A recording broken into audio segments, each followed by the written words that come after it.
tinawag niya po akong demonyo, okay, yun na po, personal na po yun. It's up to me to act kung gagamitin ko pa po yun. Pero sa akin po ay parang ano na lang yun. Katulad po nung nakaraan na pagdinig po, hindi ko makalimutan, isang abogado pa naman yun na nagbablog po na sinabi niya na huwag kayong maniwala sa pakulo at panliling lang ni Marcoleta. There's so many ills there. But of course, with technology, there's good and there's bad. It can be a force of good. But we make sure that online, the voice of truth should be louder than lies. It should always be louder than lies. Because now, a lie told 1,000 times drowns out the truth. We don't know what the truth is anymore. So we make sure here, as PCO, we make sure that in PCO, our foundation are truthful facts. I urge everybody here, let's get our acts together. We are not the enemies. We should stand together. The enemy is fake news. Thank you very much, Mr. Chair. Thank you, Sec. Ruiz. Before we continue, may I acknowledge the presence of Deputy Speaker David J.J. Suarez, and online we have Honorable Nelson Dayanghirang, Honorable Raul Daniel Manuel, and Honorable Celso Rehencia. We will now proceed with the interpellation. As I've said earlier, to have an orderly hearing, may I request all the members who would like to ask questions to have your names listed. Please state your name. You have something to say? Yes, Mr. Chair. I would just like to inform the committee that Ms. Sasrogando Sasot was not recognized and was kicked out of the Zoom link that she was provided for. Unfortunately, ma'am, the Zoom meeting is exclusively for members only.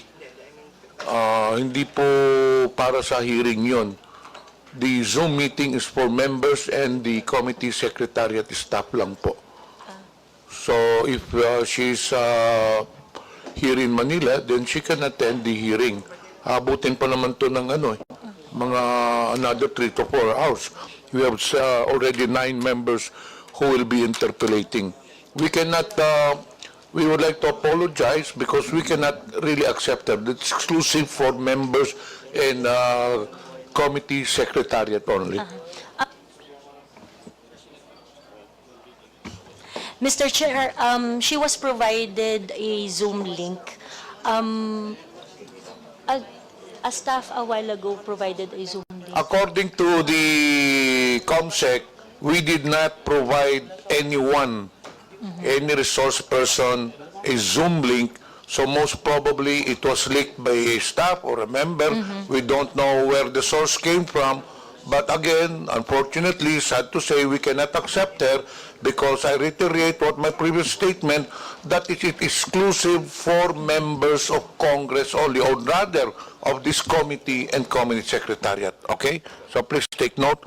We'll now Understood, Mr. proceed Chair. with the may I acknowledge the presence of Honorable Ernesto Junicio. We will now proceed with the interpellation.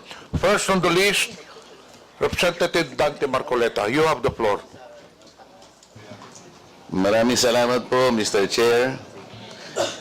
What I would like to say is not an interpellation. Maybe I will just make a very general manifestation, Mr. Chair, because up to now, I am not yet sure how how can we address this looming problem that the country faces in relation to fake news and deep fakes, false narratives and false information in the face of certain gold standard set by our Supreme Court.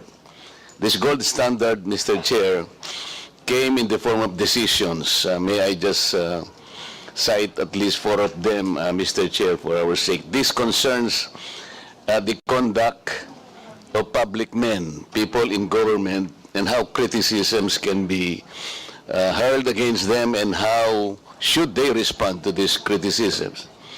I think these are very important standards, Mr. Chair, in the wake of our desire to probably make laws in relation to free speech.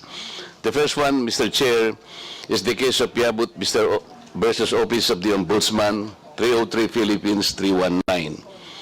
And I quote this: a public official, more especially an elected one, should not be onion-skinned. Strict personal discipline is expected of an occupant of a public office because a public official is a property of the public. He is looked upon to set the example how public officials should correctly conduct themselves, even in the face of extreme provocation. The second standard, or the second case that reiterates this standard, Mr. Chair, is United States versus Bustos, 37 Philippines 731. And I quote this: the interest of society and the maintenance of good government demand a full discussion of public affairs, complete liberty to comment on the conduct of public men is a scalpel in the case of free speech. The sharp incision of its probe relieves the abscesses of officialdom. Men in public life may suffer under a hostile and unjust accusation. The wound can be assuaged with the balm of clear conscience. A public officer must not be too skinned with reference to comment upon his official acts. The third one, Mr. Chair, is Sason versus CA, 325 Philippines 1053.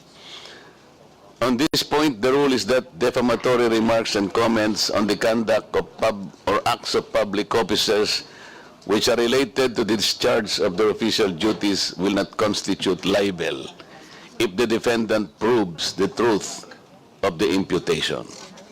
And the last one, Mr. Chair, is De Leon versus People 776 Philippines 701. And I quote this: while petitioners' declarations may be offensive, they are not actionable by themselves. Being sensitive has no place in this line of service, more so when allowing otherwise has the potential to create a chilling effect on the public. Mr. Chair, why am I stressing this gold standard as enunciated by some of the important decisions of the Supreme Court? Because as public men, as public servants, I have cited an example earlier when one blogger attacked me indiscriminately, called me demonyo and all this.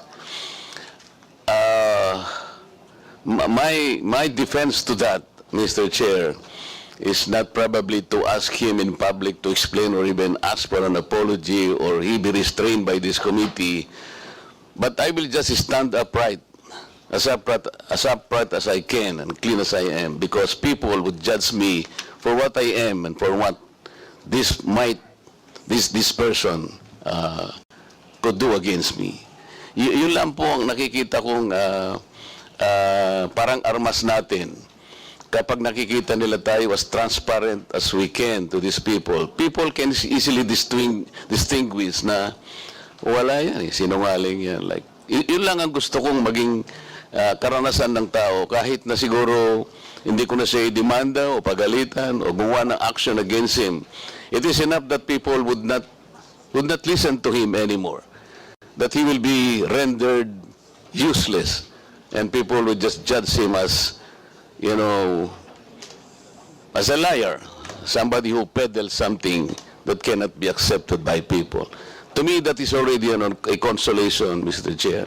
So kung ating pong mga vloggers ay maaring napapasobra po yung kanilang pagkikriticize sa atin, talaga kung minsan po ay ganon. We have to strike a balance between the public affairs, between the public issues that must be deliberated completely and in the light of an extensive discussion of public affairs of government. You have to strike a balance between the importance of these issues discussed in public and the hostile accusation that might arise from this. Yun po yung gusto ko po. May mga batas naman po tayo, once they attack us on a private side, ang sinasabi po ito very, very easily. That could constitute libel pagka-personal na po. Kagaya po nung tinawag niya po akong demonyo, okay, yun na po, personal na po yun. It's up to me to act kung gagamitin ko pa po yun. Pero sa akin po ay parang ano na lang yun. Katulad po nung nakaraan na pagdinig po, hindi ko makalimutan, isang abogado pa naman yun na nagbablog po na sinabi niya na huwag kayong maniwala sa pakulo at panliling lang ni Marcoleta. You were here, Mr. Chair and members, nung tanungin ko po siya, ano po ba po yung basihan ninyo na ako po'y nandin lang. Wala po siyang maisagot ng kahit ano. He is a lawyer and he was allegedly teaching in a very reputable law school. So yun po, Mr. Chair, pwede ko po siyang demanda ng, pwede ko po siyang padisbar, no? Iniisip ko lang po na pwede kong gawin yun because as a lawyer, ay maling-mali po yung ginawa niya because we have our own code na talaga pong pinagsisikapan naming itaguyod sa mga members po ng Philippine Bar. So, meron po tayong mga batas na umiiral, Mr. Chair. May libel, ando na po yung maring madisbar po yung mga kamukha namin na members ng Philippine Bar, na nasosobrahan na po yung sinasabi nila. Pero sa mga vloggers po na maaaring kinikriticize tayo because our conduct is public. Yung pagsisilbi natin is public. They need some kind of a medium. Nakikita po nila tayo that we should be as transparent and accountable as we can be. Sa akin po ay binibigay ko na lang pong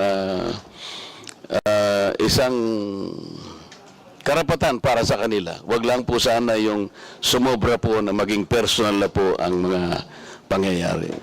Maraming salamat po, Mr. Chair.